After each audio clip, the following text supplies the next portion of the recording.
네, 안녕하십니까. 여러분을 환영하고 여러분의 환영받고 싶은 국어왕 환영쌤입니다. 네. 지난 시간에 우리는 비문학 공략법 3가지를 이렇게 만나봤고 실제로 적용해봤습니다. 그래서 첫 번째, 우리가 긍정적인 마음으로 멘탈을 바로잡자. 그리고 두 번째, 우리가 예상을 하는 습관을 가짐으로써 계속 집중력을 유지하자. 그리고 가장 중요한 세 번째가 뭐였냐면 우리가 핵심어를 파악하면서 우리 사실적 읽기에서 가장 중요한 내용 파악을 잘 하자라는 말씀을 드렸어요.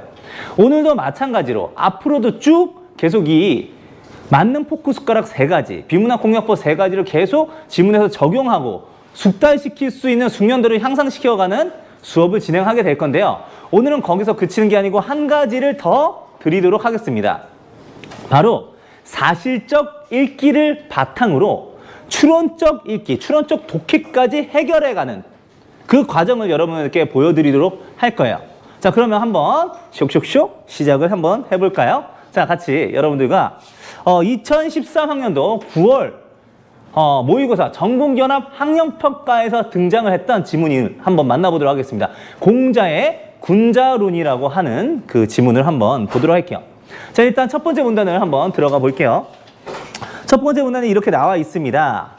공자가 살았던 춘추시대는. 근데 여러분들이 이렇게 읽으시면 안 돼요. 아, 공자가 살았다. 아, 공자 하고 있네. 춘추시대? 완전 옛날에는 내가 이거 왜 알아야 돼? 나 역사 짜증 나는데 말이야. 아유, 뭐 주나라 봉건제 제후국, 주도권 조성하고 뭐 전쟁은 일삼도식이요? 그게 나하고 지금 뭔 상관이야? 이렇게 읽으면 안 되고 어떻게 읽어야 되냐면 공자 이렇게 읽어야 돼요. 네. 춘추시대? 나 사실 춘추시대 잘 모르는데. 하지만 어제 나는 춘추시대를 잘 몰랐다면 내가 이 지문을 읽으면 오늘의 나는 춘추시대에 대해서 아는 사람이 될 거 아니야. 정말 기대가 되는걸? 이런 식으로 읽으시길 바라요. 강제적으로라도 그런 마음을 읽고 한번 들어가 보도록 하겠습니다. 주나라 봉건제가 무너지고 제후국들이 주도권을 넣고 치열하게 전쟁을 일삼았던 시기였다. 지금 공자가 살았던 춘추시대에 대한 이야기를 조금 얘기를 해주고 있어요. 근데 여러분들이 지금 읽었을 때 이 춘추시대는 좋은 시대인 것 같아요? 나쁜 시대인 것 같아요? 나쁜 시대. 왜 나쁜 시대? 여러분 그렇게 생각하게 된 단어가 뭐죠? 맞아요. 전쟁. 어떤 사람은 정말 답답한데 에라이 전쟁이라도 터졌으면 좋겠네 이렇게 얘기하는 사람도 있는데 진짜 전쟁 터지면 그 사람도 후회할 거예요. 왜냐면 전쟁이라고 한 거는 인간이 인간을 죽이는 가장 비정상적인 행위가 횡행하는 시대란 말이야. 그런 상황이란 말이야. 그럼 이 상황은 누가 봐도 부정적인 상황이야. 그럼 우리는 어떻게 해야 될까? 이런 상황을 마주했을 땐 안 오길 바라야겠지만 이런 상황이 마주하게 됐을 땐 그걸 빨리 해결하도록 노력을 해야겠지. 자, 그러면 여기에서 이걸 해결하기 위해서 뭐라고 얘기하냐면 이러한 전쟁이라는 사회적 혼란을 극복하기 위한 방법으로 공자는 뭐를 제안하였다? 예를 제안하였다라고 얘기를 하면서 사회적 혼란을 극복하는 극복 방안. 사회적 혼란을 극복하는 극복 방안으로 지금 예를 가지고 왔어요. 그럼 이 예는 중요할까요? 안 중요할까요? 중요하죠. 지금 문제를 제기했는데 문제 해결 방안은 이거라고 얘기를 하기도 했고 그리고 그걸 생각하지 않는다고 하더라도 우리는 새로운 용어가 나오면 그게 시험 문제랑 직결할 거기 때문에 우리에게 굉장히 중요하다고요. 그럼 이 예의 뜻을 알아야 될까요? 몰라야 될까요? 알아야 되죠. 그래서 여러분들 예에 대해서 더 자세하게 얘기를 하면 동그라미 하시고 줄을 그으셔야 되는데 실제로 나와 있습니다. 한번 같이 볼게. 그 다음 문장. 예에다가 여러분들 동그라미 칠게요. 자, 인간의 도덕적 본성을 그 사회에 맞게 규범화한 것으로 거기다가 줄 그을게. 예의 뜻을 가르쳐주고 있어요. 예의 정의가 나와 있습니다. 그런데 여러분들 내가 핵심어 추출하는 방법을 전에 가르쳐드렸는데 어떻게 하라고 했지? 이 대상을 묶어줄 수 있는 범주부터 먼저 찾고 그 다음에 핵심적인 기능이나 특징 같은 거를 추가적으로 찾아서 단어로 기억하라고 했죠. 지금 얘는 일단 뭐야? 규범화한 거래. 그러니까 한마디로 규범이야. 알겠니? 그럼 얘는 일단 규범입니다. 근데 규범인데 뭘 규범화한 거래요? 도덕적 본성을 규범화한 거라고 얘기를 했는데 그럼 여러분한테 볼게. 여러분들 도덕적 본성에서 좀 더 중요한 단어가 뭐일 것 같네요. 본성을 규범화했다라고 하면 너무 광범위한 것 같고, 도덕 규범이라고 하면 조금 자연스럽죠? 이 정도만 잡아주고 가도 된다는 얘기예요. 자, 그러면 그 다음으로 또 읽어보도록 할게요. 단순히 신분적 차이를 드러내거나 행동을 타일적으로 규제하는 억압장치는 아니었다라고 했어요. 자, 지금 볼게. 규범은 맞고 억압장치는 맞다 아니다? 아니다. 기다 아니다? 아니다. 자, 이렇게 얘기를 했습니다. 그 다음에 추가적으로 계속 얘에 대한 설명이 나와 있는데, 얘는 개인의 윤리 규범이면서 슬래시, 그 다음에 사회와 국가의 질서를 바로잡는 제도였으며 슬래시, 인간관계를 올바르게 형성하는 장치였다라고 얘기를 하고 있어요. 얘에 대해서 추가적으로 타이틀로 규범이고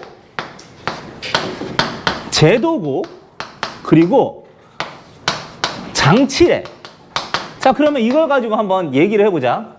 무슨 규범이래? 윤리 규범이래요. 근데 여러분들 지금 보면 도덕 규범이라고 우리가 이미 따냈지.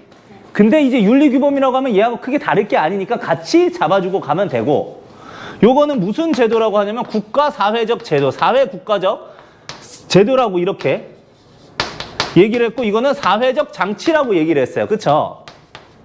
자, 그러면 이거 얘에 대한 정보만 이렇게 쭉 5개나 나왔네. 근데 이거 가지고 문제를 낼 수 있을까? 문제 낼 수 있지. 얘에다가 기억을 쳐놓고 기억에 대한 이해로 적절한 것을 적절하지 않은 것을 한 다음에 뭐가 틀렸는지 여러분들 한번 맞춰봐. 자, 얘는 사회 혼란을 방지하기 위해, 사회 혼란을 혹은 막기 위해 공자가 제시한 개념이다. 맞아요? 맞죠? 얘는 또한 얘는 자, 타인을 규제하는 억압장치였다. 틀리죠? 억압장치? 아니라고 했잖아. 이게 아니라고 했다고. 근데 이걸 동그라미로 쳐놓으면 어떻게 될까?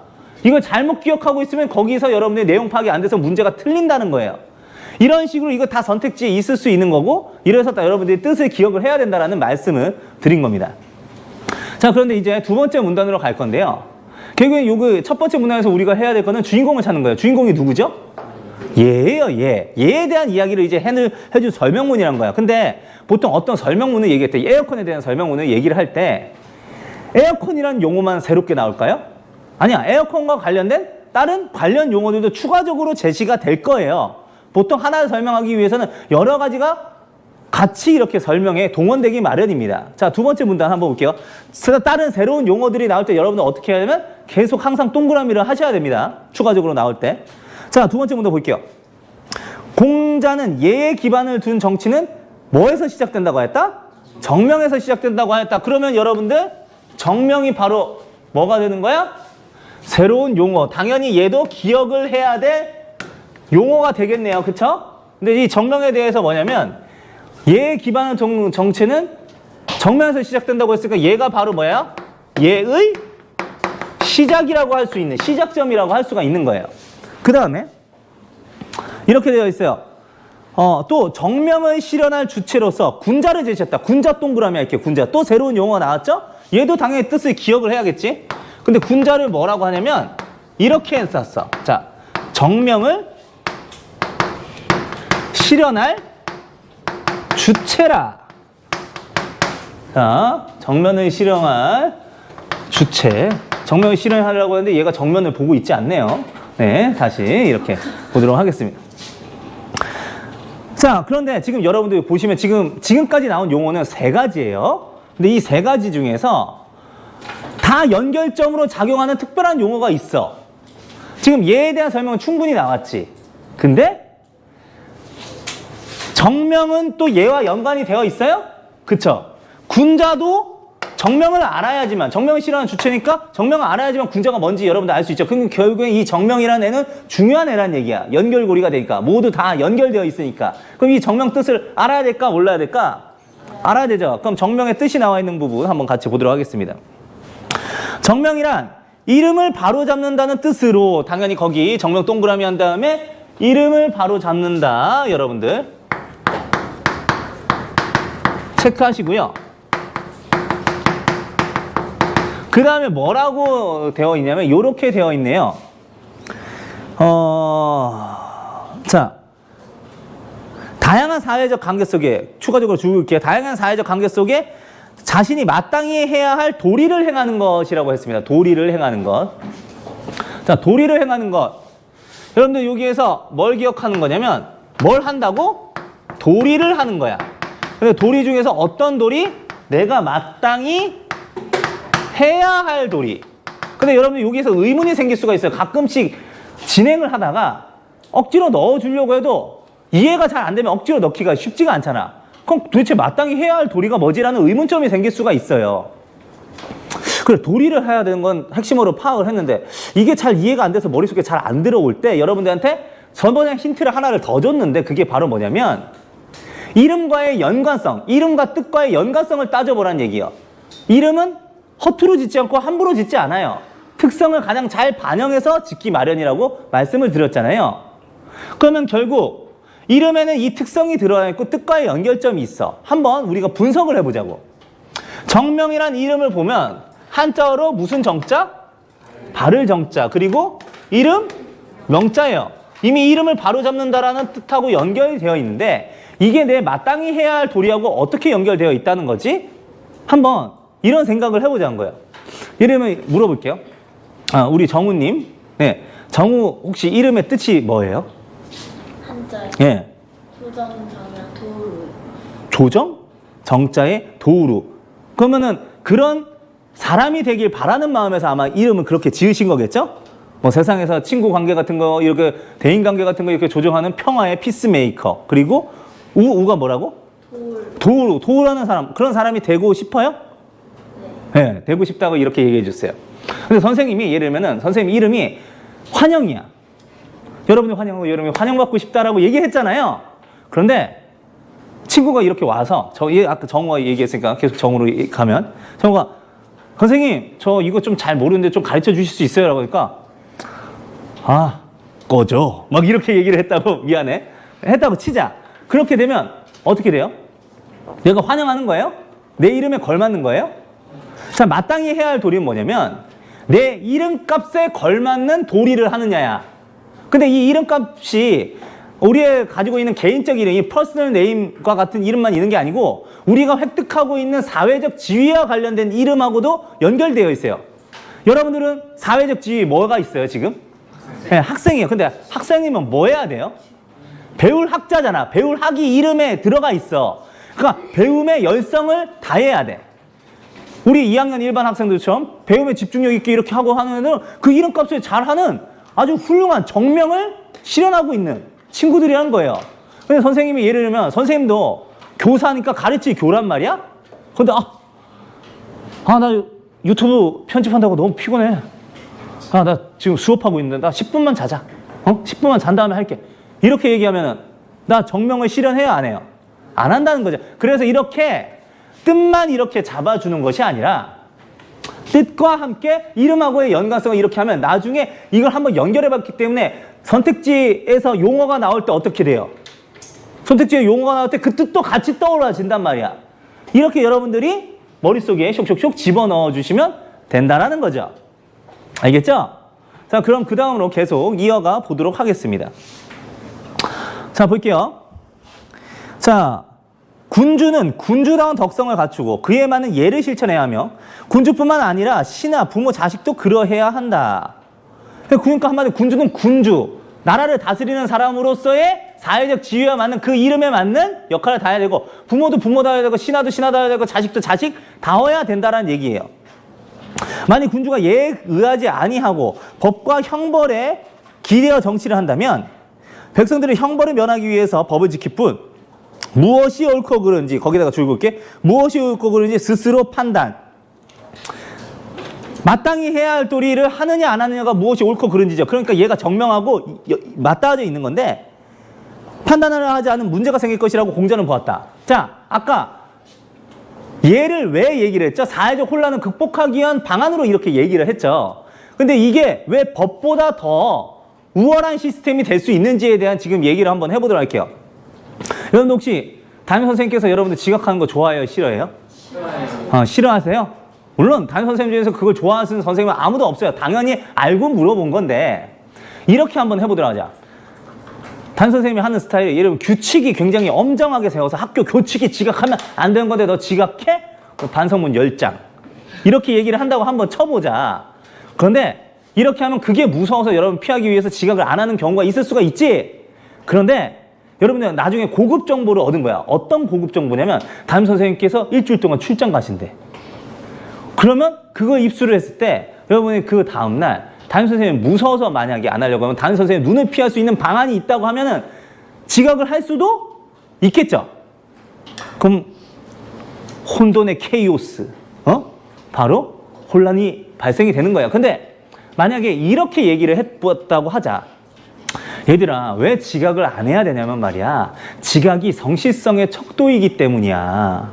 우리 학교생활 기록부에는 생활 기록이 되는데 지각을 하게 됐다면 너희들이 시간 관리를 잘 못하고 규칙이라는 약속을 잘 못 지킨다라고 하는 거에 방증이 되기 때문에 그래서 이 기록이 남으면 여러분한테 불리하기 때문에 여러분들은 지각을 하지 않아줬으면 좋겠어. 여러분들이 말이야 대학 어차피 진학하면 대학이 여러분들의 학력을 나타내는 지표가 될 수도 있는데 왜 회사에서 학교생활 기록부, 고등학교 학교생활 기록부를 요구를 하는 걸까? 그건 말이야 여러분들의 성실도를 출결을 통해서 확인하겠다는 거거든. 그리고 여러분들이 신뢰할 만한 사람인 거 확인하겠다는 거거든. 여러분들이 신뢰할 만한 사람으로 성장을 해야 되잖아. 비록 지금 당장 지각을 하는 습관이 있어서 한다고 하더라도 이게 하루아침에 고쳐지지 않을 테니까 우리가 더 나은 사람이 되기 위해서 우리가 올바른 사람이 되는 거는 옳은 일이니까 그렇게 되도록 우리 함께 노력할까라고 해가지고 애들한테 감화를 끼쳤다고 해보자. 그러면은 선생님이 없어도 거기에 공감을 하고 감화된 사람, 무엇이 옳고 그른지를 이미 판단한 사람은 살피지 않고 감시를 하지 않아도 어떻게 해? 자발적으로 응할 수 있는 거지. 근데 사회적 혼란은 감시를 피하기 위해서 억지로 지키는 사람하고 모든 구성원들이 자발적으로 옳고 그름을 따져가지고 하는 것하고 어느 쪽이 사회적 혼란을 더 적극적으로 주도적으로 극복할 수 있는 방안이 될까? 당연히 후자라는 얘기예요. 알겠죠? 그래서 그런 인간에 대한 믿음을 반영해서 어떻게 했다? 사회 혼란 극복 방안으로 공자는 예를 강조를 했던 거라는 거죠. 자, 선생님이 여러분한테 뭐 드렸냐면 쉬는 시간에 이미 여러분한테 유인물을 드렸는데 그게 바로 뭐냐면 이겁니다. 이건 충담사의 안민가인데 여러분들 사실 예전에 따라와. 네. 하트로 바꿔드리도록 할게요. 예, 제가 충담사의 안민가 여러분들 문학 1학기 때 충담사를 만나본 적이 있어요. 어디서 만났냐면 바로 찬기파랑가에서 만났습니다. 근데 이거 배경을 잠깐 설명을 해주자면 이 안민가를 지금 공부를 할 텐데 신라시대 경덕왕 때 사회적 혼란이 굉장히 심해서 어떻게 하면 그걸 잠재울 수 있을까?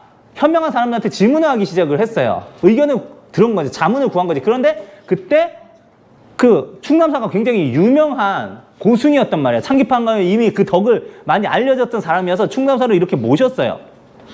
이분이 승려였는데 뭐 부처님에 대한 고견 이런 걸 얘기한 게 아니고 갑자기 안민가 백성을 편안하게 만들 수 있는 노래라고 하는 걸 지어가지고 바쳤어. 그게 지금 여러분들 눈앞에 있는 건데 한번 같이 분석을 해보도록 할게요. 자, 19체 향가입니다. 군은 업이여라고 되어 있어요. 군은 업이여. 군은 임금입니다. 근데 임금은 뭐 해야 되냐면 앞발에. 그리고 신하는 다사샬 어이여라고 되어 있는데 이 다사는 뭐냐면 여러분들 나자라는 말이 있었어요. 괴다라는 말과 덧붙여가지고 사랑하다는 말이에요. 나중에 이게 발전이 돼서 명사용으로 됐을 때 다솜이 사랑이라는 순 우리말이기 때문에 우리 여러분들 친구들 중에 혹시 다솜이 있을 수도 있어요. 근데 신은 다사사 어이여. 이건 뭐냐면 사랑을 주는 엄마요. 미는 얼흔아해. 얼흔아해가 뭐지? 어린아이라고 하실 때 그렇게 한다고 치자면 가정을 하자면 민이 뭘 알 거냐면 다즐 민이 사랑을 알 것이다 라는 얘기예요. 여러분들 선생님이 이게 무슨 얘기냐면 선생님이 아들하고 딸이 있어요. 근데 이 아이들이 배가 고프면 나한테 와. 혹은 무릎이 까져서 피가 나면 나한테 와. 왜 올까? 내가 아빠라서 오는 거지. 근데 아무리 아빠라고 해도 내가 평소에 사랑을 주는 아빠가 아니고 너희 걔네들의 충족감을 채워주는 아빠가 아니었다고 하면은 걔네들이 나한테 올까? 안 와요. 그런데 내가 항상 해왔기 때문에 애들도 관성적으로 저한테 이렇게 오는 거죠. 그러니까 이게 무슨 얘기냐면 부모가 되어라. 임금과 신하는 부모가 되어서 백성들에게 사랑을 줘요. 얘가 사랑을 알고 찾아올 거다라는 얘기입니다. 그러면서 꿈을 다히 살소문세, 꿈을 거리면서 사는 생물이라는 얘기예요. 예전에 생물을 바꿔가지고 물생이라고 어순을 바꿔가지고 이렇게 했었는데, 이를 먹이 다스라, 이를 먹여서 다스려라. 오늘날로 얘기하면 뭐 복지정책 피라는 얘기예요. 그러면은 뭐라고 할까요? 큰 따옴표 칠게요. 이 따을 버리고 어디 갈게요? 이 따을 버리고 어디 갈게요? 거기다가 큰 따옴표를 할게요. 이렇게 얘기를 한다는 얘기예요. 이 땅을 버리고 어디 갔어? 왜냐면 나한테 사랑을 주고 나한테 잘해주는데 내가 왜 이 땅을 버리고 갈까? 우리나라의 만족감을 표시하는 표현이라는 얘기입니다. 나라 디니디 알 거다. 나라가 소중한 거를 알 거다라는 얘기인데요. 19체험과 마지막에는 아유 막 이렇게 하잖아요. 감탄사를 이렇게 준단 말이에요. 결국에 감탄사를 주는 게 이유가 뭐예요? 시상을 집약하려고 하는 거죠. 핵심이 여기 나와져 있는 거예요. 별표하고 줄고 이렇게 군다이, 신다이, 민다이. 자, 여러분들 이 다이는 뭐뭐답게란 얘기예요. 임금은 임금답게, 신하는 신하답게, 백성은 백성답게 한다면 나라 태평안이 있다.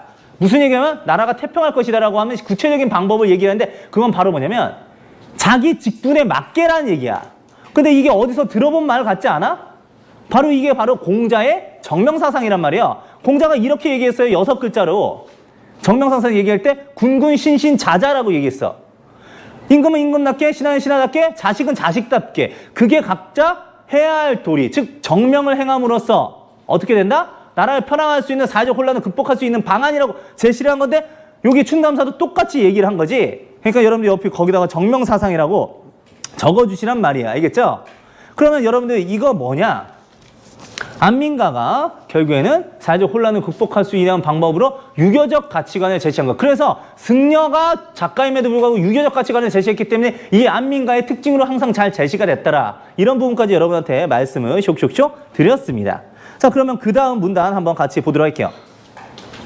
자, 공자가 제시한 군자는 도덕적 인격을 완성하기 위해 애쓰는 사람이기도 하면서, 거기다가 여러분 줄 긋고 도덕적 인상을 완성하기 위해 애쓰는 사람이기도 하면서 라고 하는데, 바로 그 다음 줄에 보면 요렇게 나와 있어요. 도덕적 인격을 완성하기 위해 애쓴다는 걸 그 다음 줄에 5글자로 나오는데, 그게 바로 뭐냐면 도덕적 수양이에요. 근데 이 도덕적 수양에서 그치는 게 아니고, 이 도덕적 수양을 통해 뭐 한다? 예를 실현하는 사람이라고 했지. 근데 아까 우리가 만날 때 이 예를 실현한다는 거는 정명을 실현한다는, 이 예가, 정명은 예의 시작이니까 사실 같은 내용으로 여러분들이 볼 수가 있는 거죠. 같이 묶어가지고 하면 되는 거예요. 여기에 도덕적 수양만 여러분들이 추가적으로 체크해가지고 기억을 해주시면 되는 거예요. 근데 원래 군자는 정치적 지배계층을 가리키는 말이었대. 원래 군자는 처음부터 도덕과 관련된 얘기가 아니고 바로 어떤 얘기였냐면 정치적 지배계층을 얘기하는 거였대요. 기준이 정치야. 그 정치적 용어였는데, 일반적인 서민을 가리키는 소인과 다르게, 서인은 바로 서민인데, 이 소인과 다르게 군자는 정치적 지배계층이었다고 이렇게 얘기를 했어요.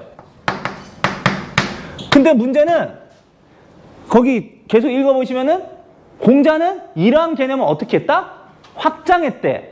확장해서 소인과 군자를 도덕적으로도 구분했대. 그러니까 기준이 새로운 기준으로 도덕을 제시한 거죠. 그러면은 지금 여기서 말하는, 공자가 말하는 소인이 기존의 정치적 용어겠어요? 아니지. 군자도 정치적 용어가 아니고 뭔가 추가적인 내용이 있을 거다. 그러면 그 추가적인 내용이 뭔지 한번 잡아보면 이렇게 나옵니다. 자, 같이 보도록 하겠습니다.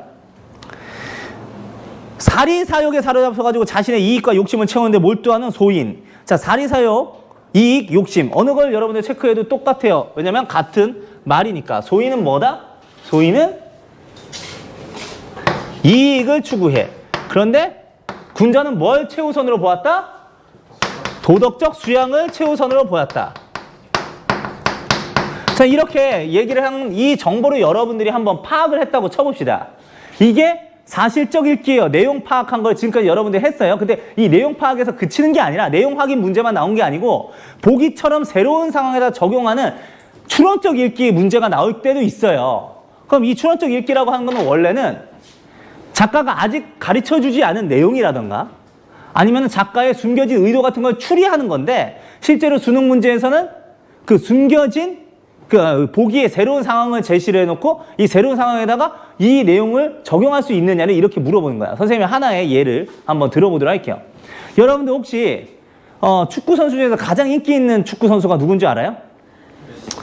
메시? 사실 여러분들한테 말씀을 드리면 인스타그램 팔로워 수로 한번 따져보자고. 그 기준이 다 모호하니까. 사실 크리스티아노 호날두예요. 근데 크리스티아노 호날두가 굉장히 인기가 많은 사람이에요. 잘생겼잖아요. 그 잘생긴 것만 그런 게 아니고, 잘 봐. 잘생긴 것만 그런 게 아니고 실제로 굉장히 스타성이 좋아가지고 세레모니도 되게 멋집니다. 잘 봐요.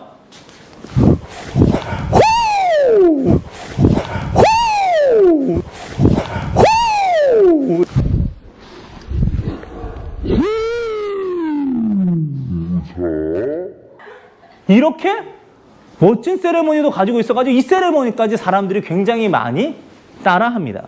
근데 우리나라에서 갑자기 실망스러운 일이 하나 있었죠. 근데 그 상황과 관련해가지고 선생님이 한번 추론적 독해를 하는 방법을 여러분들 한번 가르쳐 드리도록 할게요. 크리스티아노 호날두가 별명이 지금 원래는 우리 형이었는데 갑자기 뭘로 바뀌었냐면 날강도로 이렇게 바뀌게 됐어요. 근데 날강도로 바뀌게 된 이유를 한번 제가 한번 다시 한번 얘기를 하자면 이렇게 되는 겁니다. 안녕하십니까. 지금 뉴스 한번 말씀을 드리도록 하겠습니다. 자, 세계적인 축구 스타 크리스티아노 호날두가 우리 상암버를 이렇게 상암 월드컵 경기장을 찾아왔습니다. 그의 소속팀 유벤투스와 바로 K리그 올스타가 같이 경기를 하게 돼서인데요. 근데 그 경기에서 45분 동안 이렇게 출전하기로 되어 있는 계약 조항이 있었음에도 명시되어 있었음에도 불구하고 호날두는 1초도 등장하지 않았습니다. 그래서 6만 강정 전국 각지에서 우리 형을 보기 위해서 찾아온 우리 동생들이 다 어떻게 됐느냐? 그냥 이렇게 돌아가게 되고 굉장히 서운한 마음을 가지게 됐어요. 그런데 이 호날두는 이렇게 사과를 하는 마음으로 이렇게 사과를 할 거라고 이렇게 기대를 했지만 어떤 사과도 없이 사실 관계자가 이렇게 얘기를 했습니다. 호날두가 몸 상태가 안 좋은 것 같아서 부상을 방지하기 위해서 이렇게 뛰지 않게 했다. 어쩔 수가 없었다. 이런 얘기를 하게 되고 돌아갔는데 그 다음날 이제 본인의 집으로 이렇게 돌아갔을 때 굉장히 열심히 달리기를 하면서 인스타그램 영상을 올린 걸 보고 이거는 진짜 먹고 튀었다. 그래서 우리가 날강두라고 이렇게 부르게 된 이 사연입니다. 자, 이렇게 얘기를 했을 때 선생님이 여러분한테 질문 하나 한번 해보도록 할게요. 자, 지금 우리가 내용을 파악했잖아요. 군자와 소인이 이렇게 나왔는데 자, 군자와 소인. 자, 호날두는 공자의 기준으로 따져봤을 때 군자인지 소인인지 이 여기에 나와 있는 본문의 내용과 용어를 활용하여서 논리적으로 서술하시오라고 하면 여러분들이 할 수 있겠어요? 할 수 있어야 된다는 얘기예요. 어떻게 되는지 한번 보도록 할게요. 자, 일단 여러분들이 맨 처음에 할 때는 사실 파악부터 해야 돼요. 여기서 공자가 제시한 기준부터 이 용어의 뜻부터 밝혀주는 겁니다. 소인은 뭐예요? 소인은? 자, 사리사욕 이익을 추구하는 자고 군자는 여기서 나올 때 도덕적 수양을 하는 자이기도 하고 뭐예요? 정명을 실현하는 자이기도 하고 예를 실현하는 자이기도 하잖아. 그러면 여러분들이 뭐도 또 밝혀줘야 되면 정명이란 말도 밝혀줘야 돼요. 정명은 이름값, 즉 마땅히 해야 할 도리를 하는 사람인데 이걸 이제 크리스티아노 호날두하고 한번 같이 연결을 해가지고 한번 해보는 거야. 자, 크리스티아노 호날두는 어떻습니까? 사회적 지위가 뭐예요? 포르투갈어로 호날두가 무슨 뜻인지 난 모르니까 사회적 지위는 뭡니까? 축구 선수 혹은 스타. 이렇게 얘기를 한번 해보도록 할게요. 그럼 축구 선수가 마땅히 해야 할 도리를 이름으로 한번 생각해 볼게요. 경기로 보여줘야 되는 거지. 근데 이렇게 경기로 보여줄 때 지금 경기를 뛰었습니까? 물론 뛰지 않았죠. 자기 몸을 더 아껴서 뛰지 않았다라고도 얘기를 할 수가 있는 거예요. 근데 사실 축구 선수는 부를 어떻게 축적을 합니까? 고액 연봉을, 고액 주급을 받는데 실제 그게 관중들의 입장권 그리고 시청자들이 한 수익, 중계료 수익을 통해서 구단에게 가고 그 구단에서 그걸 분배를 해서 나눠주는 거잖아요. 그럼 결국에는 팬들이 없으면 축구 선수는 있을 수가 없기 때문에 그리고 스타들은 자기의 부를, 명예를 이렇게 축적할 수가 없을 경우에 팬들에 대한 도리를 다한 것이 그 선수의 도리란 말이에요. 근데 그 도리를 했어요? 하지 않았고 그렇게 하고 사과도 하지 않았기 때문에 그래서 우리에게 그 배신감 때문에 날강두라는 말이 이렇게 부여가 된 것입니다. 자, 그런데 이것도 이렇게도 얘기를 할 수가 있죠. 사람이라고 하면은 어때요? 약속을 지켜야 돼요? 안 지켜야 돼요? 그냥 약속을 지켜야 되는데 예를 들면 제가 아까 정우한테 야, 점심 먹자. 막 이렇게 했는데, 내일 점심 먹자 했는데, 제가 나타나지 않은 거예요. 그럼 정우가 화가 나서 선생님 왜 안 나왔어요? 하니까, 내가 뭐 계약서라도 썼니? 이런 식으로 얘기하면 굉장히 황당했죠. 근데 사실 금전 거래가 이루어진 것도 아니고, 명시적인 계약서에다 한 것도 아닌데도 사람이라고 하면은 약속을 지켰을 때, 일단 약속을 지켜야 되는 게 상식이고, 만약에 약속을 지키지 않았다면 어떻게 되는 거예요? 사과를 하는 게 예의이고 상식이고 도리이잖아요. 그런데 어떻게 되는 거야? 금전적 계약도 했고 명시도 했고 약속을 했는데 약속을 깼고 그것도 사과를 하지 않았어. 그러면 사과는 해야 되는 게 도리인 거 아니야. 근데 사과했어요? 안 했지. 그래 너 말이야. 그래서 날강도라고 불리는 거야. 이렇게 여러분한테 말씀을 드린 겁니다. 자, 이렇게 적용을 해보는 거예요. 알겠죠? 그러니까 새로운 상황에서 이 내용 파악하고 같이 어떻게 연결점을 가질 것인가를 여러분들이 한번 생각을 해보는 거죠. 그럼 그 다음 문도 한번 같이 보도록 하겠습니다. 군주는 자, 군자다운 성품을 지녀야 한다고 말함으로써 자, 정치적 지도자가 가져야 할 덕목으로 도덕적 수양과 실천을 강조했다라고 얘기를 했어요. 자, 이는 공자가 당시 지배계층에서 도덕적 본성을 요구했다는 점에서 큰 의미가 있다고 얘기를 합니다. 아무 사람만 이렇게 하는 것이 아니라 군주 역시 군자가 되어야 됐다고 얘기를 하고 있는 건데, 군주는 그냥 사람이 아니라 세상을 다스리고 국가를 다스리는 사람이잖아요. 그게 바로 정치거든요. 그래서 정치적 이념화까지 했다는 얘기입니다. 자, 그래서 다음 문장에서도 이렇게 얘기를 하고 있는 거예요. 인간의 도덕적 본성에 근거한 정치를 시행해야 한다는 유학적 정치 이념을 제시한 것이기 때문이다. 또한 공자는 여러분 동그라미 한번 A 한번 해보도록 할까요? 소인, 동그라미 B, 군자가 될 수 있다고 강조하여 사회 전반에 걸쳐 정명을 통한 예의 실현을 구현하고자 하였다라고 되어 있는데, 여러분들 여기 잠깐 보도록 하겠습니다. 지금 A라고 한 그 소인이 다양한 계층에서 군자가 될 수 있다라고 얘기를 한 거니까 계층적인 언급을 했으니까 이게 서민을 의미하는 거일 수 있어요. 그런데 그 다음에 이 서민도 군자가 될 수 있다고 한 게 지배계층이 될 수 있다고 하는 정치적 용어로 얘기한 것이냐? 그거는 아니라는 겁니다. 그건 아니고 바로 도덕적 수양을 위해서 노력하는 그런 군자가 될 수 있다는 얘기를 한 거예요. 그러니까 A는 정치적 개념의 소인이고 B는 도덕적 개념의 군자다라고 하는 걸 여러분들이 글의 맥락상 파악을 꼭 해주시길 바란다는 말씀을 드립니다. 자, 그러면 이제 그 다음 문단을 잠깐 보도록 할게요. 공자는 군자가 되기 위해서는 항상 마음이 참되고 미더운 상태가 되도록 자신의 내면을 잘 살피라고 얘기를 했다. 자, 이렇게 했다고 합니다. 그런데 이렇게 도덕적 수양을 할 뿐만 아니라 라고 얘기를 했는데요. 자, 지금 뭘 얘기를 하고 있냐면, 자, 군자가 되기 위한 방법에 대해서 가르쳐 주고 있습니다. 군자가 되기 위한 방법으로, 자, 첫 번째, 계속 지금까지 얘기를 해왔던 도덕적 수양을 이렇게 해야 된다라고 얘기를 했는데, 그 다음에 또 다른 걸 좀 제시를 하고 있어요. 바로 뭐냐면 옛성현의 글을 읽고 그리고 유계를 고루 갖춰라고 얘기를 했으니까 그렇게 얘기를 하면서 다양한 학문적 소양도 갖추라고 얘기를 했어요. 그래서 다양한 학문적 소양을 구체적으로 독서와 유계를 갖추라고 얘기를 했어요. 근데 이 유계는 6가지 기회를 의미합니다. 6가지 기회는 예, 악, 사, 서, 수인데 한 가지만 갖추면 되는 게 아니고 예절, 음악, 그리고 활, 말타기, 글자 잘 쓰기, 마지막에 수학까지 잘해야 된다고 했어요. 근데 갑자기 수학이라고 얘기하니까 갑자기 선생님이 좀 억울한 게 있습니다. 수학이라고 하는 건 제가 사실 국어 교사지만 지금까지 사실 저는 잘 써본 적이 없어요. 물론 수학을 열심히 잘 쓰는 IT 혹은 공학 그리고 수학 관련되어 있는 이과 쪽 분들 계시겠지만 저 같은 문과 사람은 이거를 잘 써본 적이 없어요. 저 고등학교 때 인수분해 정말 많이 했거든요. 근데 인수분해 졸업하고 나서 한 번도 써본 적이 없습니다. 이게 무슨 얘기냐?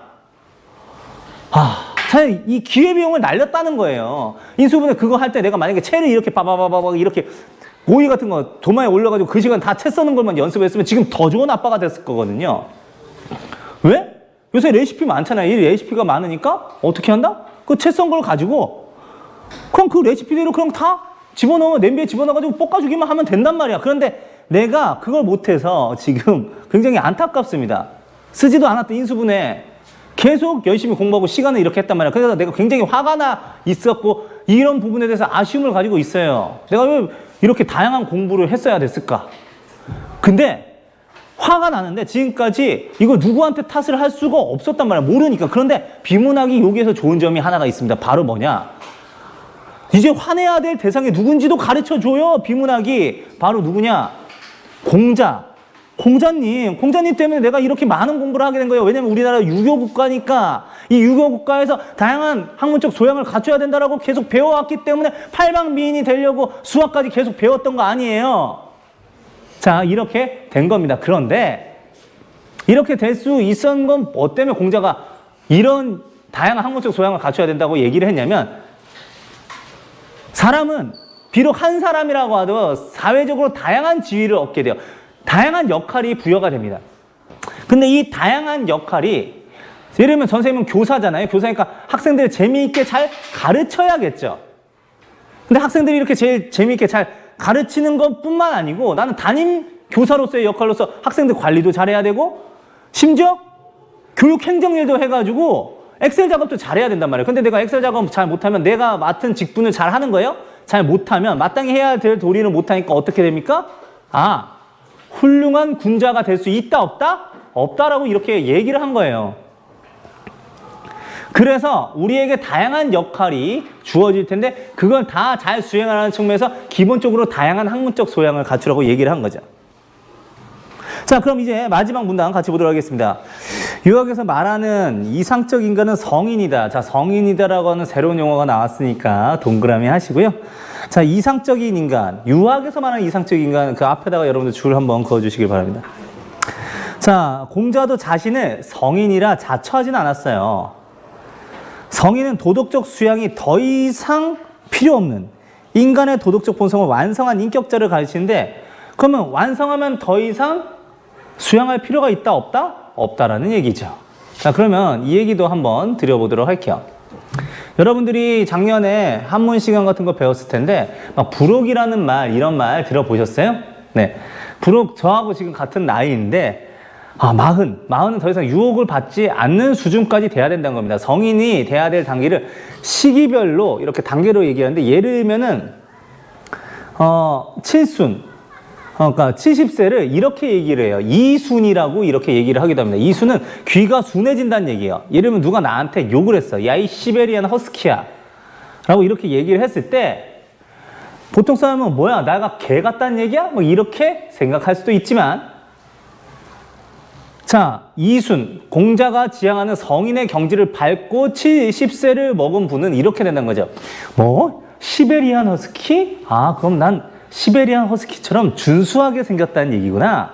아웅 멍멍 뭐 이런 식으로 굉장히 긍정적으로 받아들인다는 거예요.